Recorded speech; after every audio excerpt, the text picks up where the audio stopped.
ಮಾತ್ರ ಅಲ್ಟಿಮೇಟ್ ಆಗಿದೆ. ಮೂವಿನ ಈ ರೀತಿ ಬರುತ್ತೆ ಅಂತ ನಾವು ಅನ್ಕೊಂಡಿರಲಿಲ್ಲ. ಏನೋ ಹೊಸಬ ಹೀರೋ ಏನೋ ಹೊಸ ಥರ ಇರುತ್ತೆ ಅಂತ ನಾವು ಅಂದ್ಕೊಂಡು ಹೊಸ ಥರನೇ ಸಿನಿಮಾ. ಆದರೆ ಹೊಸಬ ಹೀರೋ ಅಂತ ಯಾವುದೇ ಕಾರಣಕ್ಕೂ ಅನ್ಕೊಳ್ಳೋಕ್ಕಾಗಲ್ಲ. ಯಾಕಂದ್ರೆ ಆ ಸ್ಟೋರಿ, ಆ ಸ್ಕ್ರೀನ್ ಪ್ಲೇ ಏನು ಸರ್ ಅಲ್ಟಿಮೇಟ್. ಆ ಫೈಟ್ ಸೀನ್ ಅಂತೂ KGF ಕ್ಲೈಮ್ಯಾಕ್ಸ್ ಬರುತ್ತಲ್ಲ, ಆ ಬಿ ಜಿ ಎಮ್ ಇತ್ತು ಮಾತ್ರ ನೋಡ್ತಾ ಇದ್ದರೆ ವೆರಿ ಇಂಟ್ರೆಸ್ಟಿಂಗು.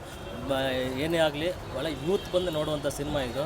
ಅಂತ ಕ್ಲೈಮ್ಯಾಕ್ಸ್ ಮಾತ್ರ ಸರ್ ಅಲ್ಟಿಮೇಟ್ ಸರ್. ಮತ್ತು ಒಂದು ಲವ್ ಸ್ಟೋರಿ ಇದೆ, ಕಾಮಿಡಿನೂ ಇದೆ. ಏನೋ ಸ್ಟಾರ್ಟಿಂಗ್ ಒಂದು ಅರ್ಧ ಗಂಟೆ ಸ್ವಲ್ಪ ಬೋರ್ ಆಯಿತು, ಅರ್ಧ ಗಂಟೆ ಆದಮೇಲೆ ಫುಲ್ಲು ಸ್ಟೋರಿ ಅಲ್ಟಿಮೇಟ್ ಸರ್. ಇವರು ಕಿರಣ್ ರಾಜ್ ಹೀರೋ ಅವರು ಆಕ್ಟಿಂಗ್ ಹೆಂಗಿದೆ ಸರ್? ಆ್ಯಕ್ಟಿಂಗ್ ಮಾತ್ರ ನಾನು ಹೇಳಲ್ಲ ಸರ್, ನೀವು ಹೊಸಬ ಹೀರೋ ಥರ ಅನ್ಕೊಂತಾನೆ ಇಲ್ಲ ಅದು. ಯಾಕೆ ಎಂಥ ಈಗ ಹಳಬರು ಹೀರೋ ಇದ್ದಾರಲ್ಲ ಆ ಥರನೇ ಆ್ಯಕ್ಟಿಂಗ್ ಮಾಡಿದ್ದಾರೆ. ಹೊಸಬರ ಅಂತ ಅನ್ಕೋತಾ ಇಲ್ಲ, ಒಂದು ಚೂರು ಏನು ಮಿಸ್ಟೇಕ್ ಇಲ್ಲ ಈ ಸಿನಿಮಾದಲ್ಲಿ. ಮಾತ್ರ ಅಲ್ಟಿಮೇಟ್ ಆಗಿದೆ ಸಿನಿಮಾ. ಎಲ್ಲರೂ ಬಂದು ನೋಡಬೇಕು.